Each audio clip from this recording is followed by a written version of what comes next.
Mazmur 102. Doa minta tolong dan doa untuk Sion.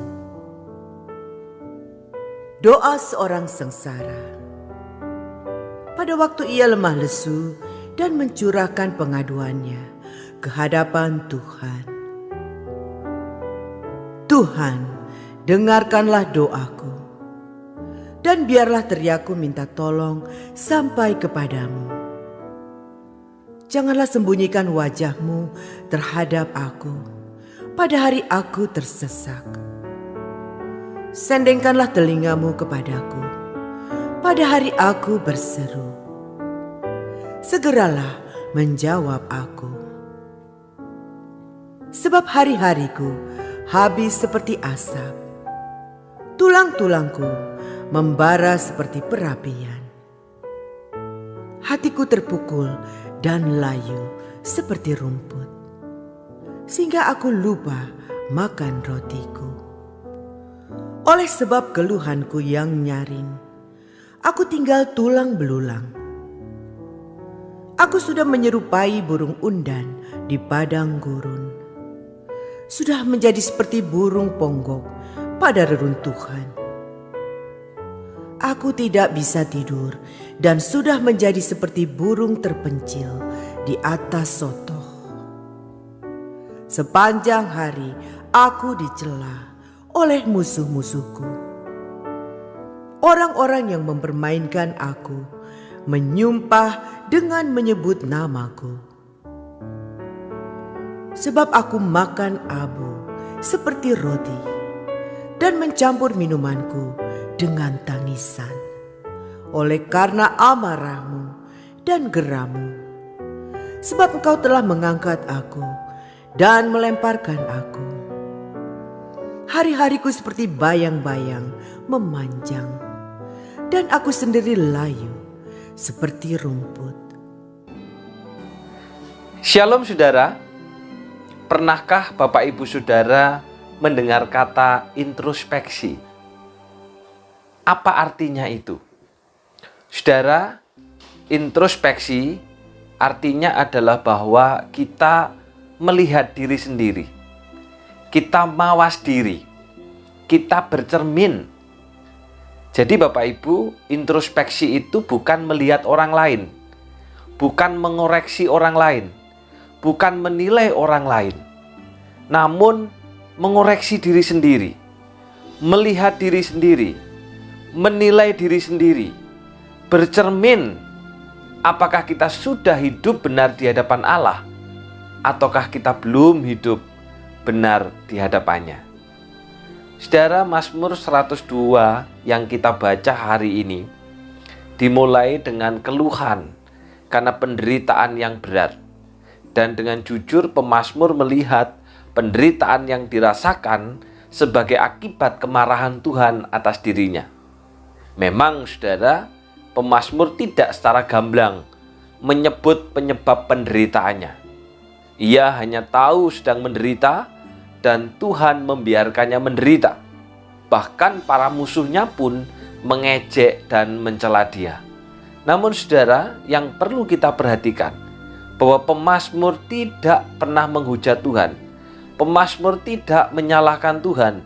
Pemazmur tidak menilai Tuhan, bahkan menuduh Tuhan atas penderitaan yang ia alami. Sebaliknya, ia membangun pengharapannya pada kasih setia Tuhan. Kalau kita perhatikan saudara, penyebutan Sion beberapa kali. Ayat 14, 17, dan 22. Hal ini menunjukkan pemazmur bergumul mewakili umat Tuhan, di mana mereka menderita karena dosa.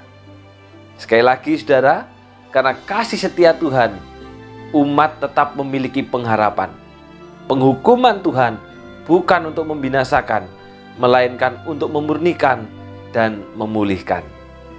Tidak salah saudara, apabila ketika kita mengalami penderitaan, ketika kita mengalami kesusahan, ketika kita mengalami persoalan, perlu introspeksi diri, perlu melihat diri, perlu membaca diri, perlu bercermin, perlu mengoreksi diri. Apakah semuanya itu disebabkan karena dosa? Apakah semuanya itu disebabkan karena kebodohan kita? Ataukah itu disebabkan karena kasih karunia? Kalau persoalan yang kita alami disebabkan karena dosa, maka kita harus bertobat. Kalau persoalan yang kita alami disebabkan karena kebodohan kita harus bertobat dan meminta Tuhan supaya memberikan hikmat-Nya bagi kita. Tetapi saudara, kalau persoalan yang kita alami itu karena kasih karunia, maka biarlah kita tetap setia, biarlah kita tetap percaya kepada Allah dan berpegang teguh kepada iman.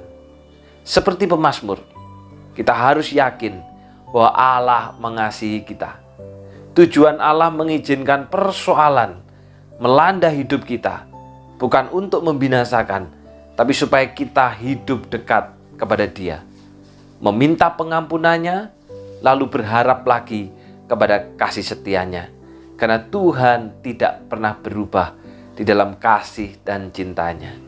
Karena itu saudara, mari kita melihat segala sesuatu. Kita mulai dengan introspeksi diri. Apakah yang Tuhan mau?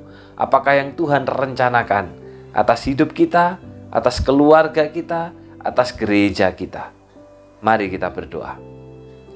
Bapa yang di surga, kami bersyukur Tuhan, karena pada saat ini kami kembali diajar ketika kami mengalami persoalan, ketika kami menghadapi persoalan, supaya kami tidak menyalahkan Tuhan, supaya kami tidak menilai Tuhan, tetapi sebaliknya kami belajar untuk introspeksi diri. Kami melihat diri, kami bercermin, kami membaca diri, kami mengoreksi diri, dan kami menilai diri kami. Apakah kami sudah hidup benar di hadapan Tuhan, ataukah sebaliknya kami masih hidup serong ke kiri maupun ke kanan. Dan apabila Tuhan, persoalan itu terjadi oleh karena dosa, persoalan itu terjadi karena kebodohan, biarlah kami segera bertobat, kami berbalik kepada Allah, dan kami meminta supaya Engkau memberikan hikmat bagi kami untuk menuntun sesuai dengan jalan-Mu. Tetapi Tuhan, apabila persoalan itu terjadi karena kasih karunia, bukan karena dosa, bukan karena kebodohan, biarlah kami tetap pegang teguh terhadap kebenaran, kami tetap setia, dan kami tetap menaruh harapan kepada Tuhan.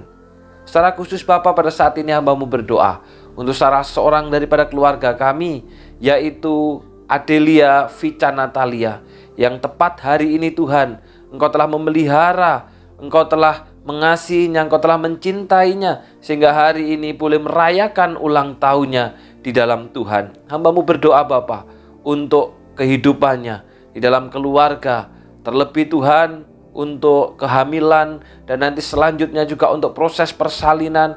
Kiranya Tuhan yang menyertai, sehingga baik Vica maupun bebinya boleh dilahirkan juga dalam keadaan baik. Baby juga sehat, demikian juga Vica dalam keadaan sehat. Ailime sebagai orang tua yang juga akan mendukung, yang akan mensupport, kiranya Tuhan tolong, dan biarlah kiranya berkat rohani yang dari surga yang menyertai Vica dan suami bersama dengan seluruh keluarga, bahkan segala sesuatu yang diciptakan, yang dimimpikannya, dan biarlah keluarga ini terus setia dan berpegang kepada perjanjian. Demikian juga Bapa, hari ini kami memperingati Hari Ibu. Bersyukur untuk para orang tua, para ibu yang telah berkorban, baik itu untuk pasangan maupun juga untuk anak-anak mereka. Dan biarlah juga setiap anak boleh berbakti kepada ibunya, boleh berbakti kepada orang tuanya. Terima kasih Bapa, dalam nama Tuhan Yesus kami sudah berdoa. Amin. Selamat ulang tahun untuk Adelia Vica Natalia. Teruslah setia dengan perjanjian, Tuhan memberkati. Dan selamat Hari Ibu bagi kita semua yang adalah para ibu yang sudah berjuang, yang sudah berkorban, baik itu untuk pasangan maupun untuk anak-anak. Tuhan memberkati.